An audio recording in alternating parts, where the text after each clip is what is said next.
Hey everybody, Tony here from Tony'sHealthTips.org, and I'm back at the grocery store, and I gotta be honest with you, I wish I was not standing here right now because I've been going around this grocery store for the last 45 minutes to an hour or so in an attempt to find you the worst products in the entire grocery store, in my opinion.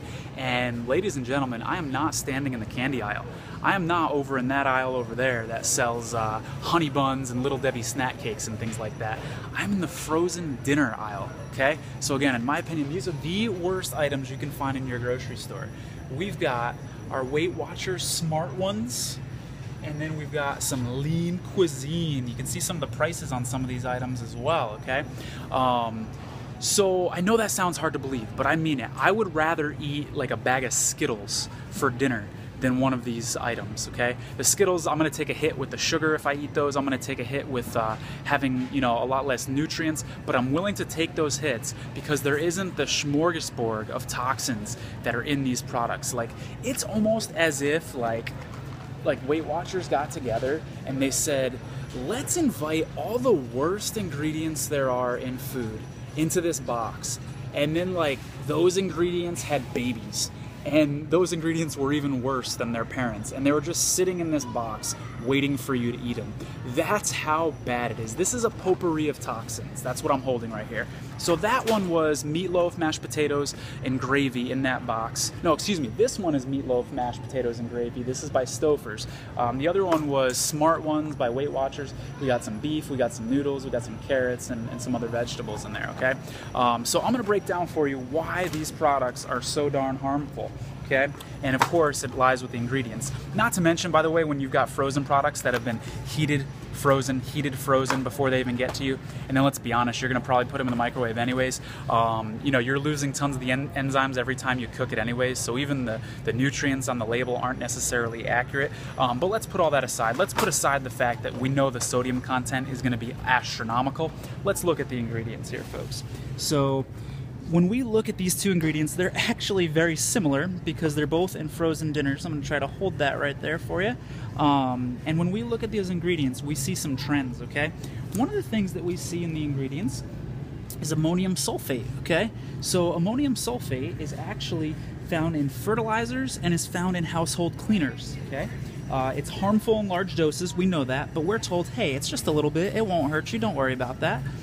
We've also got some sodium bisulfate, okay?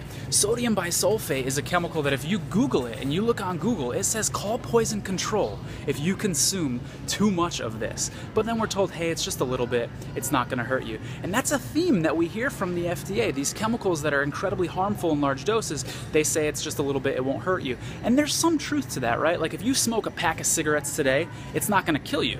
But what happens, there's a cumulative effect when you smoke cigarettes every day, and eventually it leads to diseases. So sure, this one box of food isn't gonna kill you, but if you keep eating chemicals, or food with those chemicals in it, eventually your health is gonna catch up to you, and these chemicals are in so many of our favorite foods, okay? So let's go back to the ingredients here, okay? We've got, right there, hopefully you can see that, we've got hydrolyzed protein, okay? Anytime you see hydrolyzed soy, hydrolyzed protein, or maltodextrin on a label, that's code for MSG, okay? You can go on the FDA's website yourself, and you can look on the website, and they admit, hey, when we use these chemicals, there is high amounts of MSG in it, but we don't require them to put MSG on the label because technically it's not the MSG that they're adding, there's just a little bit of MSG in the hydrolyzed soy. Of course, this is doublespeak, it absolutely makes no sense, but they get away with it. So MSG, folks, if you just Google Scholar MSG-induced obesity, you are going to find dozens, if not hundreds, of scientific articles, not even about MSG, but MSG was used in the studies to fatten lab rats. That's right. In scientific studies, MSG is known as a chemical that makes lab rats fatter and makes them crave food more. It increases their appetite. And that's what's in our food. Again, that's not in Skittles. That's not in our honey buns, okay? And again, you know I'm not advocating for Skittles and honey buns. I'm just saying they're actually a safer alternative to this, again. So MSG is something that you absolutely need to avoid. It's a flavor enhancer. It's just absolutely terrible, though. So going back to our label here, what do we got in this label? We've also got some diglycerides and soy lecithin. okay? I always like to joke about soy lecithin. Less is thin. The less that you eat of it, the thinner that you're gonna be. But we go back to that and we've got soy lecithin. Those are emulsifiers, and emulsifiers are chemicals that are added to the food to make oil and water actually go together, because they don't ordinarily. So the emulsifiers actually make them stick together. And so these emulsifiers, that is trans fat, okay? And then once again, the FDA says, you know, even though there's technically trans fat in these things, you know, we're not going to allow you to necessarily put it on the label. So in 2006, when the FDA said, hey, we need to start listing trans fats on the actual nutrition label, they also kind of made a little loophole where when you're using these chemicals that have the trans fats in the specific chemicals themselves, you don't need to list that as a trans fat. Again, very tricky. And you know, why are trans fats bad? They lead to obesity, they lead to inflammation without a doubt, they lead to cholesterol. The good cholesterol actually goes down and the bad cholesterol goes up when we're ingesting trans fats. Bad news. You want to avoid those things at all costs. So I'm not done yet here. We've got carrageenan. We've got carrageenan in here, and carrageenan is something that I actually wrote about recently on my blog. And so if you want any additional information about carrageenan, please do check that out on my blog. I think the information about that will absolutely blow your mind. It's also found in almond milks and things like that. So what else do we have here? Oh, we've got some sulfites. We've got partially hydrogenated oils. Again, that's another form of trans fat. And of course, we've got high fructose corn syrup. And high fructose corn syrup is going to contain mercury. Quick little story here. So in 2009, a FDA worker submitted a journal article to Environmental Studies Health Journal.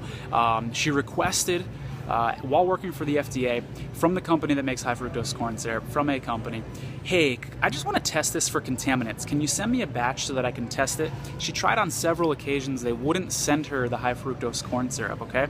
She then pretended to be an up-and-coming soft drink manufacturer and said, will you send me some high fructose corn syrup? They did. She tested 3 separate batches, and in all 3 batches, there was mercury in those 3 batches. High fructose corn syrup is laced with mercury. And if you're worried or wondering what the effects of mercury are, you know, on our brain, just go to tonyshealthtips.org, and you know, I'll show you a study from the University of Calgary where you can actually see underneath an electron microscope a brain neuron shrivel and shrink when mercury is applied to it. Okay, mercury is a neurotoxin. It is literally toxic to our brain neurons. It's not something that you want in your body. You know the Mad Hatter from Alice in Wonderland? The Mad Hatter is mad because that was actually a stereotype of people who were in the hat making industry going crazy because mercury was used in the hat making industry back then. So mercury is something you absolutely want to avoid. It's not something that's on the label. High fructose corn syrup is, but I'm telling you today, it's been proven over and over that there is mercury in high fructose corn syrup. So just another reason why you're going to avoid that. You're going to want to avoid that. And so we've also got, you know, I mentioned maltodextrin before. It's in like 3 different places on these labels because it's in the gravy, it's in the meat, and it's in the mashed potatoes. So when I say these chemicals are in there, it's in there in pretty concerningly high doses as well. So let's take a look and see if we've got anything else in here that we're worried about. Of course, anything with dairy in these things is also going to contain bovine growth hormone and antibiotics as well. Let's see here. We see a lot of verbs, right? We've got your dehydrated. Remember, anything that's a verb, that means somebody has done something to it and taken it out of its original form. Here's that high fructose corn syrup that I was talking about earlier is on there. And I want to make sure that I'm not missing anything. I think that, we've got some dextrose in there. Dextrose is a white powder made from genetically modified corn. Again, something else that you don't want in your body. You know, wow, I mean, this is truly unbelievable. Even just reading through these ingredients over and over is kind of making me sick to my stomach, and I haven't even eaten one of these yet, and I'm getting sick to my stomach. So yeah, you want to stay away from these. Folks, if you have loved ones that are eating these things to try to get thin, if you've got loved ones that are eating Weight Watchers in order to be unhealthy, you know, talk to them, show them this video, point out to them what these chemicals are, okay? And I'm going to try, when I post this video, when I get home later tonight, I'm going to try to show you some of the studies. When I say, MSG makes rats obese, I'm going to actually link you to some of the studies that use MSG to make rats obese, so that you know this information is legit. Call me out on it though. If there's anything that I said that you want more information on, just let me know. I'd be happy to send you that information, okay? Remember, you've only got one body. Take care of it. Putting this sort of stuff in your body, it's not what you want to be doing, okay? There are alternatives, okay? Frozen dinners, like I said, by nature are gonna be pretty unhealthy because of the sodium content. By the way, these two boxes, 1/3 of your sodium content in your day and 1/4 of your sodium content in one of these little boxes. And that's just the nature of our, frozen dinners. When we look at alternatives, this is gonna cost you about $2 more. You can see the brand here, Amy's. This is gonna cost you about $2 more. But when we look at the ingredients, you're gonna see the word organic a lot. You're not gonna see high fructose corn syrup. You're not gonna see carrageenan. You're not gonna see a lot of those things that I mentioned. And again, this isn't perfect, but this is way better than Skittles, Honey Buns, and the Weight Watchers frozen dinners, okay? I hope you found this health tip useful. Sorry it was a little bit longer than usual, but there was just so much to share. Have a wonderful day.